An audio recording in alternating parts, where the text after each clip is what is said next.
اور جو خاتم النبیین پر ایمان لایا وہ یزید سے محبت کیسے کر سکتا ہے؟ بلکہ یزید تو قابل لعنت انسان ہے، یزید پر تو لعنت کی جانی چاہیے۔ یہ امام احمد ابن حنبل کا موقف ہے، یہ ان کا مسلک ہے۔ فرماتے ہیں یزید لعنت کے قابل ہے، جو ایمان لایا محمد الرسول اللہ پر وہ کبھی یزید سے محبت نہیں کر سکتا۔ اور ارشاد فرماتے ہیں قاضی ثناء اللہ پانی پتی رحمت اللہ علیہ امام احمد ابن حنبل کا قول نقل کرتے ہوئے فرماتے ہیں کہ یزید کا کفر جو ہے وہ معتبر روایات سے ثابت ہے۔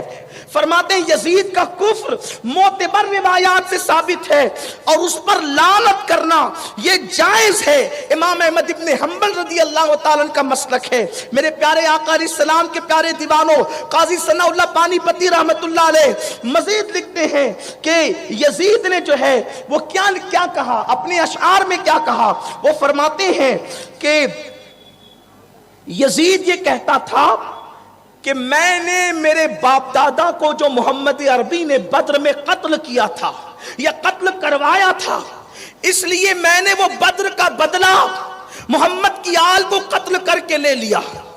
سوچئے بدر میں حضور نے کس کو قتل کروایا تھا۔ اور ایک بات یہاں کھل کے آج آپ کو کہنا چاہتا ہوں، یہ لوگوں کو علی دشمنی کیوں تھی علی کی آل سے؟ حالانکہ بدر میں تو اور بھی صحابہ تھے اور صحابہ کی اولاد سے یزید کو اتنی دشمنی میں نہیں تھی۔ امام حسین سے اتنی دشمنی کیوں تھی؟ اس لیے کہ آپ بدر کی تاریخ کو اٹھا کر پڑھیں تو پتا چلے گا کہ بدر میں 70 کافروں کو قتل کیا گیا۔ کتنے کافروں کو؟ 70 کافروں کو۔ 70 کافر بدل میں قتل ہوئے، 35 کافروں کو اکیلے علی نے قتل کیا تھا اور 35 کو سب نے مل کر قتل کیا تھا۔ یہ جو علی دشمنی ہے اسی لیے تھی، مولا کائنات کی دشمنی اسی لیے تھی۔ تو اس ظالم نے کہا کہ بدر میں، یہ میں مظہری کا حوالہ پڑھ رہا ہوں جلد نمبر 6 کے حوالے سے، یہ بات بھی کہی جاتی ہے کہ یزید کی مخالفت سے مورخین کرتے ہیں، مفسرین علماء اور محدثین نے نہیں کی ہے۔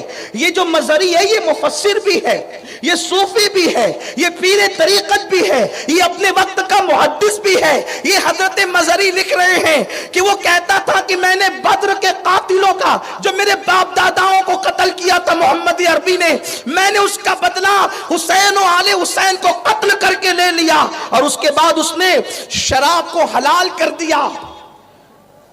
اور وہ یہ یہاں تک کہتا تھا بدبخت کہ اگر دین محمدی میں شراب حرام ہے تو عیسائی بن کر شراب پی لیا کر، اس لیے کہ جناب عیسیٰ کی قوم شراب کو حرام نہیں مانتی۔ اللہ اکبر! یعنی کہ اگر شراب پینے کے لیے عیسائی بننا پڑے تو عیسائی بن جاؤ مگر شراب پیو۔ یہ اس کے نظریات تھے۔ پورا اس کے لیے تاریخ کے اندر اگر آپ پڑھنا چاہتے ہیں تو میں چند کتابوں کے نام پیش کر دیتا ہوں، آپ اس کو جو ہے وہ تفصیل سے اس کا کردار اور پورا کیریکٹر پڑھ سکتے ہیں جہاں سے میں نے یہ چیزیں لی ہے۔ امام حاکم کی مستدرک، الاصابہ، اس کے بعد صواعق المحرکہ، تکمیل ایمان، تاریخ خلفاء، فتاوی عبد الحی، تاریخ ذہبی، یہ نابع المعدت، طبقات الکبریٰ، ابن عساکر اور موطا امام مالک، اور مولانا زکریا صاحب کی کتاب جو ہے وہ فضائل اعمال بھی آپ دیکھ سکتے ہیں۔ اس سلسلے کے اندر کچھ باتیں انہوں نے بھی اس سلسلے کے اندر بیان فرمائی ہے۔ میرے پیارے آقا صلی اللہ علیہ وسلم کے پیارے دیوانوں، تو یزید کا کردار یہ ہے، اما عائشہ کی شان میں توہین، بدر کے اندر جو کافروں کو قتل کیا گیا ان کی تائید، محمد عربی کی وحی کا انکار، اور صاحب آلوسی، حضرت صاحب روح المعانی علامہ آلوسی رحمت اللہ تعالیٰ علیہ کا یہ ثبوت کہ اس نے نبوت مصطفیٰ کا انکار کیا، حضور علیہ السلام کی نبوت و رسالت کا انکار کیا۔ اس پر آپ تفصیل کے ساتھ دیکھ سکتے ہیں۔ تو اب یہ جو کربلا کی جنگ ہے یہ کردار کی جنگ ہے۔ ایک طرف یزیدی کردار ہے، زنا، شراب، یزیدی کردار ہے کتوں کو نچانا، بندروں کو نچانا، محرمات کے ساتھ نکاح کرنا، نبوت مصطفیٰ کی توہین کرنا، رسالت مصطفیٰ کی بے ادبی کرنا، اصحاب کی شان میں توہین کرنا، یہ یزیدی کردار ہے۔ اب اس کے خلاف اگر کوئی اٹھ کر کے کھڑا ہوا تو وہ مصطفیٰ جان رحمت کا لال سیدنا امام حسین علی جدی علیہ السلام کی ذات ہے۔ یعنی امام پاک دین کے تحفظ کے لیے، دین کی حفاظت کے لیے، دین کو بچانے کے لیے اٹھ کر کے کھڑے ہوئے۔ کل ملا کر دو جملوں میں بات یہی کی جا سکتی ہے کہ دین بچانے کے لیے امام علی مقام کھڑے ہوئے ہیں، تحفظ دین کے لیے، تحفظ شریعت کے لیے اٹھ کر کھڑے ہوئے ہیں۔ یہاں یہ بات آگے بڑھانے سے پہلے عرض کر دوں، یزید شراب کو عام کرنا چاہتا تھا۔ بڑی معذرت کے ساتھ اگر میرے معاشرے کے اندر شراب عام ہے تو اس کا مطلب میں شراب پینے والوں کو یزیدی تو نہیں کہتا، لیکن اتنا ضرور کہوں گا جو نشے کو اور شراب کو عام کر رہے ہیں گویا کہ معاذ اللہ وہ یزیدی کردار کو زندہ کر رہے ہیں۔ مولا حسین کی محبت میں رونے والوں، امام پاک کی محبت میں آنسو بہانے والوں، امام پاک کے چرچے کرنے والوں، یا حسین حق حسین کا نعرہ لگانے والوں، اگر تمہارے محلے میں شراب اور نشہ عام ہے، جوے کی لعنت عام ہے، عورتوں پہ بد نظری عام ہے، تو سمجھنا تم حسین کا نام لے کر یزید کا کردار زندہ کر رہے ہو۔ اگر صحابی کا بیٹا بد کردار ہو جائے، حسین اپنا ہاتھ اس کے ہاتھ میں نہیں دیتے۔ اگر ہم بد کردار ہو جائے تو مولا حسین ہمارا ہاتھ اپنے ہاتھ میں کیسے لے سکتے ہیں؟ اور آپ کو یقین ہے کہ مولا حسین اس ذات کا نام ہے جسے میرے نبی نے جنتی جوانوں کا سردار قرار دیا ہے۔ اس لیے شراب کی بوتل ہاتھ میں لینے سے پہلے امام حسین کی قربانی کو یاد کر لینا، کسی لڑکی کی آبرو پر ہاتھ ڈالنے سے پہلے امام حسین کی قربانی کو یاد کر لینا۔ بیویوں کے دوپٹے یوں ہی نہیں چھینے گئے ہیں، اس لیے چھینے گئے ہیں کہ زینب کا دوپٹہ چھین جائے گا لیکن امت کی تمام بیٹیوں کی آبرو بچ جائے گی۔ افسوس آج امام علی مقام کا نام لینے والی قوم، محبت رسول کا دعویٰ کرنے والی قوم، کلمہ لا الہ الا اللہ پڑھنے والی قوم زنا کے اڈوں کو آباد کر رہی ہے، شراب کے اڈوں کو آباد کر رہی ہے، جوؤں کے اڈوں کو آباد کر رہی ہے۔ بڑی معذرت کے ساتھ ظاہری چولا بدلنے سے کوئی مسلمان کامل طور پر نہیں ہوتا۔ اقبال کہتے ہیں زباں سے کہہ لیا لا الہ تو کیا حاصل، دل و نگاہ مسلمان نہیں تو کچھ بھی نہیں۔ حسین پاک نے وہ قربانی دی ہے، کلمہ پڑھ کے پاپ کرنے والوں کو مولا حسین نے سب کچھ لٹا کر کے بے نقاب کیا ہے اور بتا دیا اگر کلمے کے پردے میں تم پاپ کرو گے تو نہ یہاں بچ سکو گے نہ وہاں بچ سکو گے۔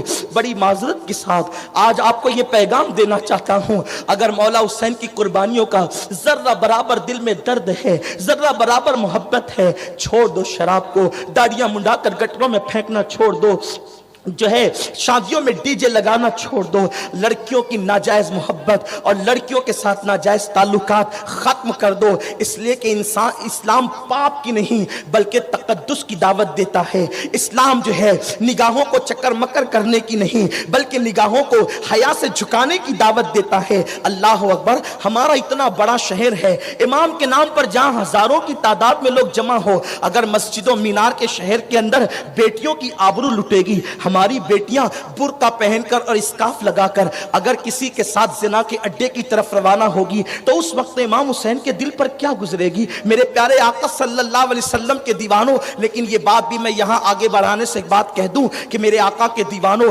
بیٹیاں جو آوارہ ہو رہی ہے اس کی وجہ یہ ہے ہم نے بیٹیوں کو زینب کبریٰ کی داستان نہیں سنائی، ہم نے بیٹیوں کو سیدہ فاطمہ کا کردار نہیں دیا، ہم نے بیٹیوں کو سکینہ کا کردار نہیں دیا، ہم تو بیٹیوں کو سیریل دیکھ کر کے پالتے رہے، ہم تو بیٹیوں کو بے پردگی کی طرف لے جاتے رہے۔ خبردار خبردار، 10 دن کے حسینی مت بنو، پوری زندگی کے حسینی بنو، اور نام کے نہیں بلکہ کردار کے حسینی بنو۔ مولا حسین اللہ اکبر دین بچانے کے لیے نکلے ہیں، لیکن بات اتنی ہے دین بچانے کے لیے اور بھی تو کوئی کھڑا ہو سکتا تھا۔ اللہ چاہتا تو لنگڑے مچھر سے بھی وہ کام لے سکتا ہے، اللہ چاہتا تو ابابل سے بھی وہ کام لے سکتا ہے۔ رب تبارک و تعالیٰ نے کھڑا کس کو کیا؟ جس کو حسین کہتے ہیں۔ دراصل بات یہ تھی، دین ایک چیز پھیلانے والی ذات دیکھیں، دین پھیلانے والی ذات دیکھیں کون ہے۔